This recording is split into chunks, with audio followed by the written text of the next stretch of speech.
प्रधानमंत्री नरेंद्र मोदी ने इस बात के संकेत चुनाव प्रचार के दौरान दिए थे। जब उनका आखिरी चुनाव प्रचार था उस दिन उन्होंने कहा था कि अब सीधे वो शपथ ग्रहण में आएंगे और ऐसे में माना जा रहा है कि प्रधानमंत्री नरेंद्र मोदी भी शपथ ग्रहण समारोह में पहुंचेंगे। एनडीए के बड़े नेता शामिल होंगे। आयोजन को भव्य बनाने की तैयारी है। सियासी हलचल भी लगातार तेज है। लगातार बैठकों का दौर शुरू हो चुका है और सरकार गठन को लेकर भव्य तैयारी हो रही है। शपथ ग्रहण समारोह को लेकर गांधी मैदान में तैयारियां शुरू हो चुकी हैं। आनंद ज्यादा जानकारी के साथ जुड़ चुके हैं। आनंद, भव्य तैयारी हो रही है शपथ ग्रहण को लेकर। जानकारी है कि पीएम भी पहुंच सकते हैं। जी देखिए, 20 तारीख सूत्र बता रहे हैं कि 20 नवंबर को बिहार में एनडीए सरकार का शपथ ग्रहण समारोह होगा और जिसकी बड़ी तैयारी गांधी मैदान में शुरू कर दी गई है और 20 तारीख तक गांधी मैदान को आम लोगों के लिए बंद भी कर दिया गया। जाहिर तौर पे इस शपथ ग्रहण समारोह को बड़े पैमाने पे करने की तैयारी है और एक बड़ा मैसेज देने की भी तैयारी देश भर में, बिहार के साथ साथ देश भर में एक बड़े मैसेज की तैयारी एनडीए के शपथ ग्रहण समारोह में की जा रही है। खबर ये भी बताया जा रहा है कि प्रधानमंत्री सहित एनडीए के जो बड़े नेता हैं देश भर के, वो भी इस शपथ ग्रहण समारोह में शामिल हो सकते हैं और ताकि ये एक और भी बड़ा मैसेज गांधी मैदान से जाए। जाहिर तौर पर गांधी मैदान में इसके पहले भी कई बड़े आयोजन हो गए हैं। नीतीश कुमार जब पहले और मुख्यमंत्री वो गांधी मैदान में उन्होंने शपथ लिया था और उसके बाद ये बड़ा मौका है जब गांधी मैदान में एक बार फिर से नीतीश कुमार के सरकार का शपथ ग्रहण समारोह होगा और इसे न सिर्फ बड़े पैमाने पे करने की तैयारी है बल्कि खबर ये भी आ रही है कि जिस दिन शपथ ग्रहण समारोह उस दिन ज्यादा से ज्यादा मंत्री भी शपथ ले सकते हैं। जाहिर तौर पे सरकार की जो भी एनडीए सरकार जो 20 तारीख को शपथ लेगी उसकी पूरी कोशिश है कि न सिर्फ इसको ग्रैंड शपथ ग्रहण समारोह बनाया जाए बल्कि एक ऐसा मैसेज भी दिया जाए, क्योंकि प्रधानमंत्री नरेंद्र मोदी ने भी जब जीत के बाद दिल्ली में भाषण दिया था और बीजेपी दफ्तर से उन्होंने कहा था कि बिहार से गंगा होते हुए बंगाल को पहुंचती है।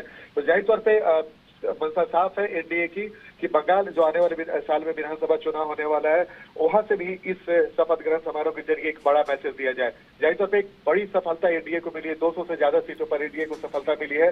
तो उसी लिहाज से एनडीए की भी कोशिश है कि एक बड़े शपथ ग्रहण समारोह की तैयारी की जाए और जिसकी तैयारी में प्रशासन भी बिल्कुल। और आनंद आपको याद होगा कि पश्चिम चंपारण के चनपटिया में जब चुनाव प्रचार कर रहे थे प्रधानमंत्री मोदी, तो उन्होंने इस बात के संकेत दिए थे कि जब नतीजे आएंगे और उसके बाद आपका जनादेश आएगा तो फिर शपथ ग्रहण के दौरान वो शामिल होंगे, एक बार फिर बिहार आएंगे। जी बिल्कुल बिल्कुल। देखिए, प्रधानमंत्री ने भी इस विधानसभा चुनाव को लेकर जिस तरीके से मेहनत की है और जिस तरीके से उन्होंने कई चुनावी भाषण में बिहार के लिए गर्व जाहिर किया है और ये भी बताया कि बिहार आने वाले 5 साल में देश के विकसित राज्यों में शामिल होगा।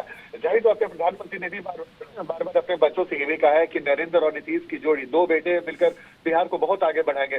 तो जब प्रधानमंत्री का लगातार बिहार पे ध्यान है तो उनकी भी कोशिश रहेगी कि बिहार को आने वाले समय में विकसित राज्यों की श्रेणी में शामिल कराओ। इसके लिए प्रधानमंत्री शपथ ग्रहण समारोह में जब शामिल होंगे तो एनडीए कार्यकर्ताओं के बीच में ही उत्साह नहीं बढ़ेगा बल्कि बिहार की जनता के लिए भी एक बड़ा मौका होगा जब प्रधानमंत्री शपथ ग्रहण समारोह में शामिल होंगे और उनकी कोशिश रहेगी कि बिहार को भी एक बड़ा मैसेज दे कि बिहार में एनडीए की सरकार बन रही है और उनकी प्राथमिकता में बिहार का विकास भी होगा। प्रधानमंत्री ने कहा भी था कि निवेशकों के लिए सबसे बेहतर मौका है बिहार में निवेश करने का। यानी कि अभी शपथ ग्रहण समारोह नहीं हुआ है लेकिन प्रधानमंत्री के बातों से साफ साफ लग रहा है कि बिहार को लेकर उनके मन में जो बातें चल रही हैं कि विकसित बिहार कैसे हो। इसके पहले मुख्यमंत्री नीतीश कुमार भी लगातार अपने चुनावी सभा में यही कहते रहे हैं कि अगर उन्हें इस बार जनता बिहार में 5 साल का मौका देती है तो बिहार देश के अव्वल 3 राज्यों में शामिल होगा विकास को लेकर। तो प्रधानमंत्री से लेकर मुख्यमंत्री तक दोनों की चिंता एक ही है कि बिहार कैसे तेजी से विकसित हो और जब शपथ ग्रहण समारोह में प्रधानमंत्री शामिल होंगे, एनडीए के बड़े नेता शामिल होंगे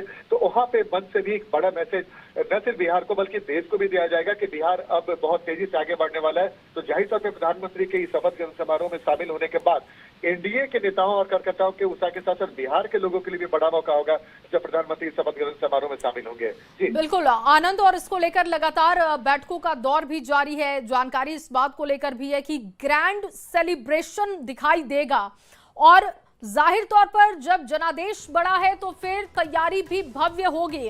आनंद, क्या कोई और जानकारी मिल पा रही है कि उस दिन किस तरीके से मंत्रिमंडल को लेकर जो बातचीत चल रही है, कितने मंत्री शपथ ले सकते हैं, इसको लेकर कोई इनपुट अब तक?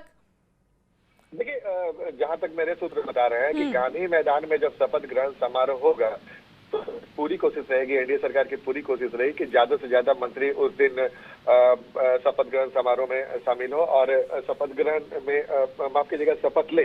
तो जाहिर तौर पे सरकार की कोशिश रहेगी कि भाई अगर ज्यादा से ज्यादा मंत्री शपथ लेते हैं तो काम। और अब मैं आपको बता दूं कि पिछले बार भी 100 दिनों का एजेंडा तय किया गया था, इस बार भी 100 दिनों का एजेंडा तय करने की तैयारी हो रही है। तो मकसद साफ है कि एनडीए सरकार की कोशिश है कि जिस दिन मुख्यमंत्री शपथ ले उनके साथ दोनों डिप्टी सीएम के साथ साथ मंत्री ज्यादा से ज्यादा मंत्री शपथ ले, ताकि उसी दिन से काम शुरू कर दिया जाए। और जाहिर तौर पर जब शपथ ग्रहण समारोह होता है तो उस दिन कैबिनेट की बैठक भी होती है और एजेंडा भी सेट किया जाता है आने वाले 100 दिनों या फिर 200 दिनों का। तो ये एक प्रक्रिया है, लेकिन जो हमारे सोर्स बता रहे हैं कि उस दिन एनडीए की तरफ से ज्यादा मंत्री शपथ ले सकते हैं। जी बिल्कुल। और आनंद, क्या इस बात को लेकर जानकारी है, क्योंकि शपथ ग्रहण के दौरान ऐसी तस्वीरें दिखती हैं कि अलग अलग राज्यों के सीएम भी पहुंचते हैं, जो स्टार प्रचारक हैं वो भी पहुंचते हैं, और बिहार में भी लगातार जिस तरीके से एनडीए की तरफ से स्टार प्रचारकों को उतारा गया वो भी पहुंच सकते हैं। इसको लेकर जानकारी है क्या? मैं लौटती हूँ आनंद आपके पास।